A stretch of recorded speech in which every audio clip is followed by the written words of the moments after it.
అందరికీ నమస్కారం. నా పేరు పసుపులేటి సందీప్ రాయల్, వైసీపీ నాయకులు, అనంతపురం జిల్లా.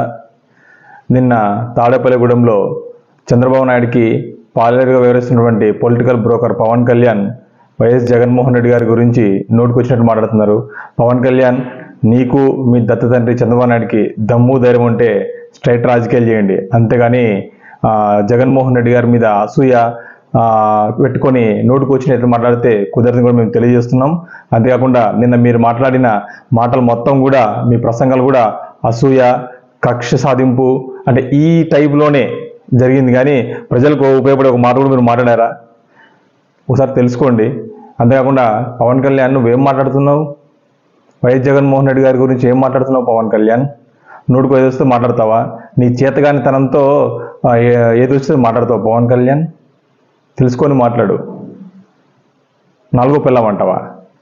నిజంగా నీ వ్యక్తిగత వ్యవహారాల గురించి నేను బయట మాట్లాడితే నువ్వు ఆంధ్రప్రదేశ్లో తలెత్తుకొని తిరగలవా? నీ మనసాక్షి ఒకసారి ఆలోచించుకో.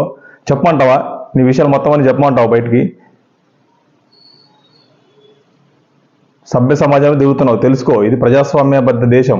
నోటుకు వచ్చేది మాట్లాడితే ప్రజలు సహించరు. ఆల్రెడీ నేను తరిమి కొట్టారు కదా, 2 సార్లు నేను పంపించేశారు కదా ఆంధ్రప్రదేశ్ నుంచి. నువ్వు ఏ మొహం పెట్టుకొని తిరుగుతున్నావు? అంతేకాకుండా బాబాయిని చంపాడంట, నువ్వు చూసావా పవన్ కళ్యాణ్? నువ్వేమన్నావు? ఓటు నోటు కేసులో రేవంత్ రెడ్డి గురించి ఒక విలేకరు నిన్ను అడిగితే నువ్వేమన్నావు?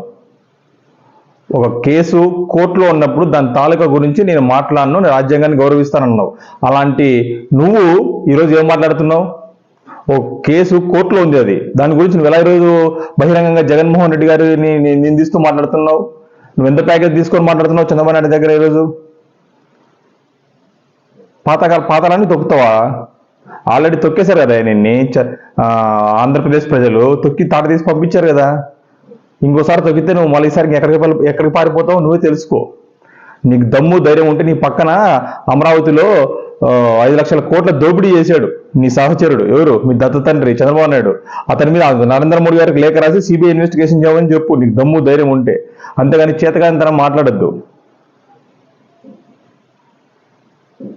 నీ అసహనాన్ని, నీ పార్టీ కార్యకర్తలు నిన్ను తిడుతుంటే నువ్వు ఆ కోపాన్ని మా మీద చూపించడం ఏంటి? నువ్వు చూపించుకునేవారు భయపడేవాళ్ళు లేరు పవన్ కళ్యాణ్ ఇక్కడ, అది గుర్తుపెట్టుకో. హర్రామ్ జోగి గారి పరిస్థితి పెద్ద ఘోరం. ఆయనతో కాపు సంక్షేమ సేన పెట్టించింది నువ్వు, అక్కడ కమిటీ లేపించింది నువ్వు, ఆయన రెచ్చగొట్టింది నువ్వు.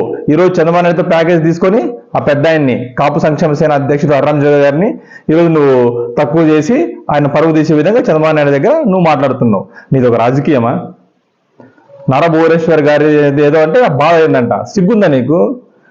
మీ అమ్మగారిని తిట్టింది ఎవరు? నీ పక్కన కూర్చున్న మీ దత్త తండ్రి కొడుకు వాళ్ళే కదా చేయించింది. ఆ రోజు ఎక్కడ పోయింది పౌరుషం? ఆ రోజు నువ్వు ఎందుకు బాధపడలేదు? నీ పార్టీలో ఉన్న కార్యకర్తలను, నాయకులను తిట్టించింది ఎవరు? ఆ పార్టీలో ఉన్న మహాసేన రాజేష్ ఏం భాష వాడాడు? ఆ రోజు రోషం రాలేదా? ఎక్కడ పోయింది పౌరుషం, రోషం? నువ్వు మళ్ళీ మాట్లాడతావా? నువ్వు నీ రాజకీయాలు సాక్షాత్ నువ్వే చెప్తున్నావే నా పార్టీకి పోలింగ్ బూత్ ఏజెంట్ లేరని. ఒక పార్టీ అధ్యక్షుడు నువ్వే చెప్తున్నావు అంటే నువ్వెక్కడ? నీ స్టేజ్ ఏంటి? నువ్వు కార్పొరేటర్కి ఎక్కువ, సర్పంచ్కు తక్కువ, అది నీ పరిస్థితి. అర్థమైందా? గుర్తుపెట్టుకో పవన్ కళ్యాణ్. ఇంకొకసారి పిచ్చి వేషాలు వేస్తే ప్రజలు తరిమి కొడతారు. నువ్వు కాదు కదా, నువ్వు, మీ దత్త తండ్రి చంద్రబాబు నాయుడు ఇలాంటి వాళ్ళు ఎంతమంది వచ్చినా కూడా మీకు ప్రజలు బుద్ధి చెప్తారు. ఇంకా ఏదో మాట్లాడుతున్నాడు జగన్ గారి గురించి, అవి తెలుసు, జగన్ గారి గురించి రాసు. ఏం తెలుసా నీకు దమ్ము ధైర్యం ఉంటే నువ్వు నిరూపించు. మమ్మల్ని నిరూపించమంటావా? తమిళనాడులోని పొలాచి రహస్య గెస్ట్ హౌస్లో చెప్పమంటావా మొత్తం అని బయటికి? హైదరాబాద్ ఓబులరెడ్డి స్కూల్ పక్కన ఉన్న ప్రొడక్షన్ ఆఫీస్లో నీ వ్యవహారాలను చెప్పమంటావా? శంకరపల్లి దగ్గర ఉన్న నీ ఫామ్ హౌస్లో నీ వ్యవహారాలను చెప్పమంటావా? ఇప్పుడు మంగళగిరిలో ఆఫీస్ని గెస్ట్ హౌస్గా మార్చుకున్నావు కదా, చెప్పమంటావా? నోరు అదుపులో పెట్టుకొని రాజకీయాలు చేయడానికి వచ్చావు, రాజకీయాలు చేయి. నీ కెపాసిటీ చూపించుకో. మా పార్టీ మేము చూపిస్తాం. ప్రజాస్వామ్య బద్దల్లో ప్రజలు నిర్ణయిస్తారు.